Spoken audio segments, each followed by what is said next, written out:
እንዴት ነህ ጓደኛዬ? ምን ነው የደካከመ ትመስላለህ። ሰላም አይደለህም እንዴ? ምን እባክህ፣ ዛሬ ግብር ለመክፈል ገቢዎች ሄጄ ስንት ሰዓት ተሰልፌ ተራ ሳይደርሰኝ ለነገ ተብሎ ይኸው ተመልሼ መጣሁ። ይሄማ ቀላል ነው። መፍትሄው እኮ ተገኝቷል። ምን አይነት መፍትሄ? ይኸውልህ ብርሃን ባንክ ብርሃን ኢታክስ የተሰኘ አገልግሎት ጀምሯል።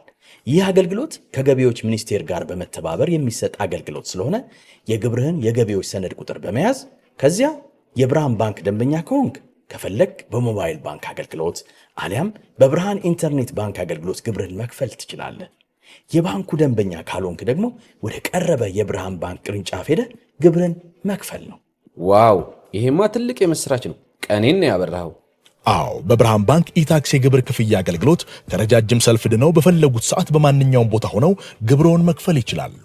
ብርሃን ኢታክስ ፈጣን የግብር መክፈያ አማራጭ። ብርሃን ባንክ እንደ ስማችን ብርሃን ነው ስራችን። ተመልሰናል አድማጮቻችን። አራዳ ኤፍ ኤም 95.1 ላይ ትገኛላችሁ። ፕሮግራሙ ፉትቦል ካፌ ነው።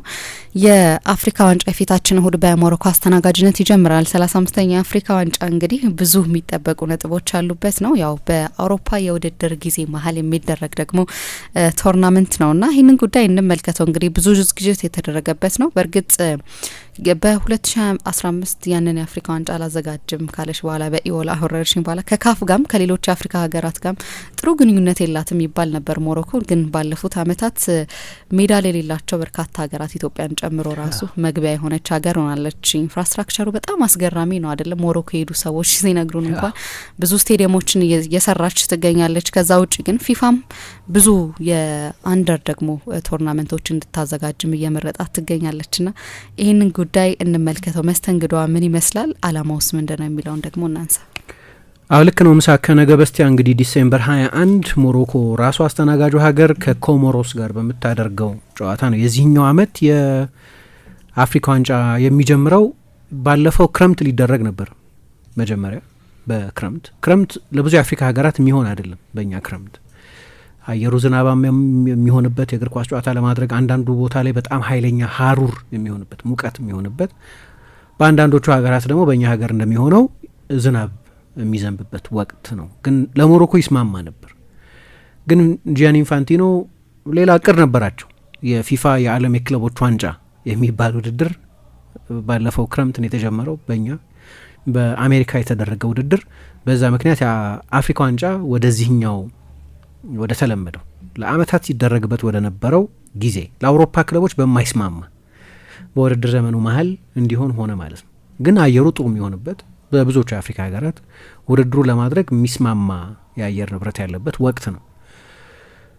ከ2017 ጀምሮ እንደምታውቂው ራሱ የአፍሪካ እግር ኳስ ኮንፌዴሬሽን ወይም ካፍ አንዳንዶች ለአውሮፓ እግር ኳስ ገብሮ ለዩኤፋ ገብሮ ነው ይላሉ። በክረምት ማድረግ ጀምሮ ነበር፣ ግን በተለያየ ጊዜ አልሆነም። 2019 ላይ በግብጽ የተደረገው ውድድር ብቻ ነው በቅርብ ጊዜ የተደረገው። ከዛ ያለፉት 2 ኤዲሽኖች በ2021 በካሜሩን በ2023 ደግሞ በኮት ዲቯር የተደረጉት ውድድሮች ከጃንዋሪ እስከ ፌብሩዋሪ ባለው ጊዜ ነው የተደረገው። ሞሮኮ ከረጅም ጊዜ በኋላ ነው እንግዲህ ትልቅ የእግር ኳስ ሀገር ብትሆንም ረጅም ጊዜ አፍሪካ ዋንጫን አላስተናገደችም። እንግዲህ አፍሪካ ዋንጫ ማስተናገድ ቶሎ የሚደርስ ነገር ነው። እንደ ዓለም ዋንጫ እንደ አውሮፓ ዋንጫ አይደለም። በየ2 አመቱ ስለሆነ የሚደረገው ቶሎ እድሉ ይመጣል እና ከ1988 በኋላ የአፍሪካ ዋንጫን አለማስተናገዷ እንደ ሞሮኮ አይነት ትልቅ የእግር ኳስ ሀገር እንደ ሞሮኮ አይነት በጣም ዘመናዊ ፋሲሊቲ ላለው ሀገር የረጅም ጊዜ ጥበቃ ነው። እንዳነሳሹ ደግሞ በአንዳንዶቹ አጋጣሚዎች በኤቦላ ወረርሽኝ ምክንያት ያንን የማስተናገድ እድል ሳትጠቀም ቀርታለች። በፖለቲካውም ሞሮኮ ብዙ ጊዜ ንጥል ሀገር ተደርጋ የምትቆጠር ነች። ለረጅም ጊዜ የአፍሪካ ህብረት አባል አይደለችም እና ከሌሎችም የአፍሪካ ሀገራት ጋር ኃይለኛ መካረር የነበራት ሀገር በመሆኗ የምትታወቅ ነው። 88 ላይ ግን ውድድሩ ሲደረግ አሁን የነበረው የአፍሪካ ዋንጫ አሁን ያለው የአፍሪካ ዋንጫ ፎርማት ያኔ ከነበረው በጣም የተለየ ነበር። ለመስተንግዶ የሚጠይቀውም ዝግጅት እንዳሁኑ ሰፊ አልነበረም። በ3 እጥፍ ያነሱ ነበሩ ተሳታፊዎቹ። 8 ሀገራት ብቻ ነበሩ ያን የአፍሪካ ዋንጫ ይስተናገድ የነበረው። አሁን ስቴዲየሞቹ ብዙና ዘመናዊ ናቸው።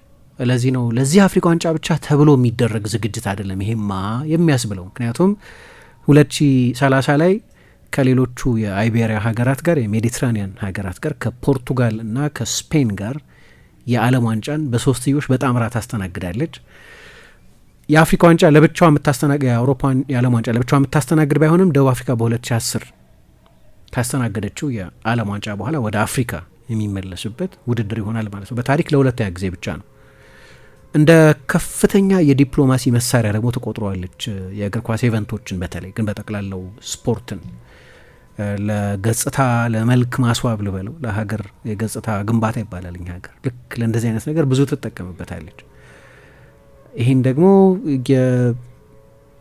የመካከለኛው ምስራቅ ሌሎች ሀገራት ሳውዲ አረቢያ፣ ካታር፣ ዩኤኢ ሲያደርጉት አይተናል። ሞሮኮም ይህንኑ ተመሳሳይ ነገር የስፖርትን የሶፍት ፓወር ኃይል የመጠቀም ፍላጎት ያላቸው ይመስላል። ስለዚህ ካፍ ዲማንድ የሚያደርገው አንድ የአፍሪካ ዋንጫ የሚያስተናግድ ሀገር 6 ስቴዲየሞች እንዲያዘጋጅ ብቻ ነው። ሞሮኮ አትረፍርፋ ትልቁ ስቴዲየም አልደርስ ስላላት እንጂ 10 ልታደርገው ነበር። በ9 ስቴዲየሞች ነው ውድድሩ የሚደረገው። ይሄ የአፍሪካ ዋንጫ እንዲደረግ ካፍ ከሚያቀርበው የስቴዲየሞች ሪኳየርመንት በ3 የበለጠ ነው። ትልቁ ስቴዲየም 115,000 ህዝብ የሚይዝ ስቴዲየም እየሰሩ ነው። ያ ስቴዲየም ለዚህ ውድድር አይደርስም፣ ለሚቀጥለው የዓለም ዋንጫ ይደርሳል። እሱንም ማድረስ ፈልገው ነበር። ስለዚህ አላማቸው እንደው እንደ መዘጋ እንደ ድሬስ ሪኸርሳል የተቆጠረው በዚህ ምክንያት ነው። ይሄ አላማቸው የአፍሪካ ዋንጫን በጣም በተሟላ ፋሲሊቲ የማስተናገድ ብቻ ሳይሆን የዓለም ዋንጫን ታሳቢ ያደረገ ነው። 4ቱ ስቴዲየሞች በራባት ከተማ ውስጥ ያሉ ናቸው። የተቀሩት 5ቱ ስቴዲየሞች ደግሞ በካዛብላንካ፣ በፌዝ፣ በታንጊየር፣ በአጋዲር እና በማራካሽ የሚኖሩ ስቴዲየሞች ናቸው። ስለዚህ በአንዱ ከተማ ብቻ 4 ትልቅ ከተማ ነው ራባት የሀገሪቱ ርዕሰ ከተማም ነው። ከዛ ውጪ በ5 የተለያዩ ከተሞችን በጠቅላላው በ6 ስቴዲየሞች ውድድሩ ይደረጋል ማለት ነው። ስለዚህ ኢንቨስትመንቱ በጣም ከፍተኛ ነው። ግን ትልልቅ ውድድሮች በሚደረጉ ጊዜ ለአንዳንድ ዜጎች ነገሩ በሀገሪቱ ሌሎች ችግሮች የከፉ ችግሮች አሉ። ስለዚህ ለነዛ ችግሮች የበለጠ ቅድሚያ መሰጠት አለበት የሚል የፕራዮሪቲ ጥያቄ ይነሳል። ምክንያቱም እነዚህን ሁሉ ስቴዲየሞች አንዳንዶቹን እንደገና ለመስራት አዲስ ለመስራት አንዳንዶቹን ደግሞ ለማደስ ስለሆነ የሁሉ ገንዘብ የሚፈሰው ተቃውሞ ነበር በተደጋጋሚ። አሁንም የአፍሪካ ዋንጫ በሚደረግበት ሰሞን ብዙ ተቃውሞ ይኖራል ተብሎ ይጠበቃል። የአደባባይ ተቃውሞን ጭምር ማለት ነው። ይሄ ጄኔሬሽን ዚ የሚባለው የመጨረሻው ትውልድ ጠንካራ ፖለቲካዊ መልእክቶች እያስተላለፈ ነው። አሁን በቅርብ ጊዜ በተለይ በአንዳንድ ከተሞች ውስጥ ስቴዲየሞቹ አሉ ሆስፒታሎቹስ የሚል ጥያቄ የሚያቀርቡ ነበሩ። በነገራችን ላይ ኢኮኖሚያቸው በተናጋ ሀገራት ውስጥ ትልልቅ ውድድሮች በሚደረጉበት ጊዜ መንግስታት ይናወጣሉ። ለምሳሌ ብራዚል የ2014ቱን የዓለም ዋንጫ ደግሞ የ2016ቱን ኦሊምፒክ ባስተናገደች ጊዜ ያኔ የነበረውን የግራ ዘመም የብራዚል መንግስት ከስሩ ያናወጠ ነበረ የነበረው። ኢናሲዮ ሉላ ዳ ሲልቫ ያኔ ከፕሬዝደንትነታቸው ለቀው ነበር። ግን የእሳቸው ምክትል የነበሩት እና ኮሚኒስቷ እመቤት ዲልማ ሩሴፍ ሌሎችም የእሳቸው ፓርቲ የነበረበት በተለይ ደግሞ የፔትሮብራስ የሚባል ምንድነው ኦፕሬሽን ማናላጆ ነው የሚባል ኦፕሬሽን ነበረ። የጉቦ ንቅዘትን በተመለከተ የሚነሳ ተቃውሞ ነበር። እዚህ ላይ ደግሞ ብዙ ገንዘብ ስቴዲየሞች ላይ ሲፈስ በ2 ዓመት በጣም ትልልቅ 2 ስፖርታዊ ኢቨንቶችን ብራዚል ስታስተናግድ ቀላል ተቃውሞ አይደለም የነበረው።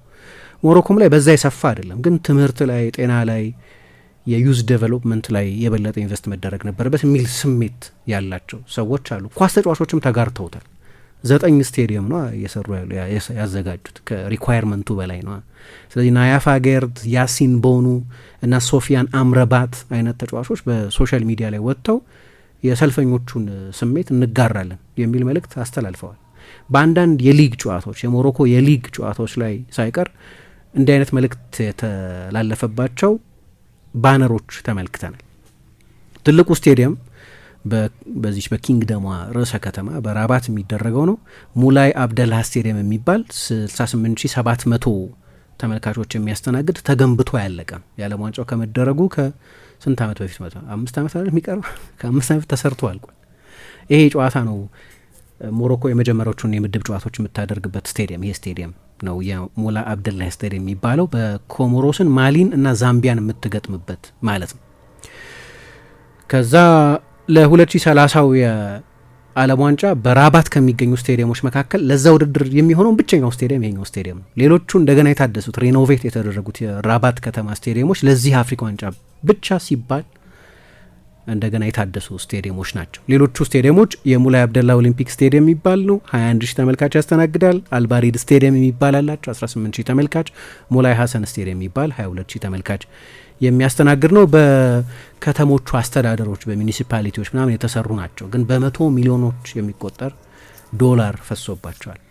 ሌሎቹ ስቴዲየሞች ኢብን ባቱታ ሲባል ታውቂያለሽ? በጂኦግራፊ ትምህርት ላይ በኢብን ባቱታ ስም የተሰየመ ስቴዲየም አለ በአጋዲር ውስጥ 45 ሺህ ተመልካች ያስተናግዳል። የማራካሽ ስቴዲየም እንደዚሁ ተመሳሳይ ተመልካች የመያዝ አቅም ያለው ነው። የሞሐመድ 5ኛ ስቴዲየም በካዛብላንካ ያለው እሱም 45 ሺህ ደጋፊዎች የሚያስተናግድ ነው። አድራር ስቴዲየም አሁን በአፍሪካ ዋንጫው ላይ ትልቁ ስቴዲየም የሚባለው 75 ሺህ ተመልካች፣ በካዛብላንካ ደግሞ የሞሐመድ 2ኛ ስቴዲየም ተሰርቶ አላለቀም፣ 115 ሺህ ተመልካች የሚያስተናግድ ስቴዲየም ነው። እሱ ደግሞ ለዓለም ዋንጫው ዝግጁ ይሆናል ማለት ነው። ይሄ እኮ በቃ ማራካና ያህል የመያዝ አቅም ማለት ነው። ማራካና በጣም ትልቅ ስቴዲየም ድሮ 200 ሺህ ተመልካች ድረስ ያስተናግድ ነበር። ሪሳይዝ ተደርጎ ወደ 100 ሺህ ተመልካች እንዲያስተናግድ ሆኗል። ኤልሞንሴራ የሚባል ስቴዲየም አለ፣ ባንሴልማን የሚባል ግዛት ውስጥ ያለ ነው። ከካዛብላንካ በሰሜን በኩል 30 ኪሎ ሜትር ርቆ ያለ ነው። 420 ሚሊዮን ዩሮ የፈጀ ስቴዲየም አላቸው። በዶላር ከ500 ሚሊዮን ዶላር በላይ ማለት ነው። ብዙ ገንዘብ የወጣበት ነው። ያው እንደምታውቂው የኢትዮጵያ ብሔራዊ ቡድን ብቻ ሳይሆን ሌሎች በርካታ የፊፋን የካፍን የስቴዲየም ትንሹን መስፈርት ማሟላት ያልቻሉ ብሔራዊ ቡድኖች ሁሉ በሞሮኮ እንዲጫወቱ ሆኗል። ፋሲሊቲያቸው በጣም አስደናቂ ስለሆነ በቅርብ ጊዜም የመጨረሻው የአፍሪካ ዋንጫ የአፍሪካ ዞን የዓለም ዋንጫ የማጣሪያ ጨዋታዎች ሲደረጉ ሁለቱ ጨዋታዎች የተደረጉት እዛ ሞሮኮ ላይ ነበር። በቅርብ ጊዜ ደቡብ አፍሪካ፣ ግብጽ፣ ናይጄሪያ፣ ኮት ደቯር እነዚህ ሁሉ እዛ ጨዋታዎች አድርገዋል። ብዙ የሀገራት ፌዴሬሽኖች እዛ ተሳትፈዋል። በቅርብ ጊዜ የተደረገው የሴቶች አፍሪካ ዋንጫ፣ በቅርብ ጊዜ የተደረገው የወጣቶች አፍሪካ ዋንጫ የተከናወነው በሞሮኮ ነው። ስለዚህ ብዙ ኮንቲኔንታል ውድድሮችንም እያስተናገዱ ቆይተዋል። የአፍሪካ ዞን የዓለም ዋንጫ የማጣሪያ ጨዋታ ቅድም ያነሳሁት ናይጄሪያ፣ ጋቦን፣ ካሜሩን፣ ዲአርሲ የተሳተፉበት የመጨረሻው የኖቬምበር ኢንተርናሽናል ብሬክ ጊዜ የተደረገው ውድድር እዛ ነው የተደረገው። አሁን ሰዎች የሚሉት ለዚህ ነው የስፖርት ፖሊሲ የሞሮኮ የስፖርት ፖሊሲ የዲፕሎማሲ ፖሊሲ ነው። የሞሮኮን ጠቅላላ የሀገር ጥቅም በስፖርትን በኩል የስፖርትን ኃይል ያሳይሻል፣ የስፖርትን አድማሰ ሰፊነት ያሳያል። ግን ዝግጅታቸው በስቴዲየሞች ብቻ የሚወሰን አይደለም። ብዙ የሆቴል ኢንፍራስትራክቸር፣ የትራንስፖርት ኢንፍራስትራክቸር፣ የአውሮፕላን ማረፊያዎች፣ ለጉዞ የሚመቹ ስፍራዎች ግን 5 ስታር ሆቴሎች አሁን ማዘጋጀት የሚጠይቅ ስለሆነ የዝግጅታቸው መጠን ለአፍሪካ ዋንጫ የሚበዛ ነው። ለዚህ ነው ለዓለም ዋንጫ ድሬስ ሪኸርሳል ለዓለም ዋንጫው የሚሆን ዝግጅት እየተደረገ ነው ተብሎ የሚታሰበው።